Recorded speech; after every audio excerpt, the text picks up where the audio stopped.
ingen gider at komme over til mig. Jo, det gør de. Ej. Nu skal du bare se. Nu kommer der kun en over Nu til mig. kommer det i hvert fald fisk, der ligesom over til dig. 2.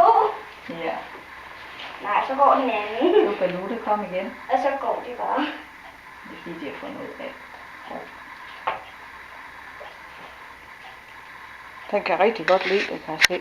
Og Jamen, den... det kan jeg rigtig godt lide. Alle Jeg kører noget under halsbåndet den på er den. simpelthen så villing til, Ja, det må være til dejligt. det Ja. sølle. Ja. Den var ret sød, hva'? Mm. Ja. Hvad for en synes du, der er sødest af dem alle Det tre? kan jeg slet ikke lige sige. Jeg kan godt sige det. Nå, hvem Altså, du kan vælge 2. Nå, hvem er det så? Jeg synes, det er faren og så sønnen, fordi det er dem, jeg kender bedst. Kan du og Trunte? Mm. Nå.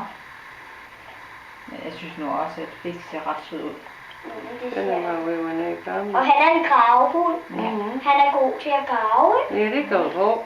Han har Han en er sådan kødben, lige han har blot på gravet ned. næsen, og hvad de gør. Har han kødben, han har gravet ned? Nej, det får de ikke rigtig kødben. Ja.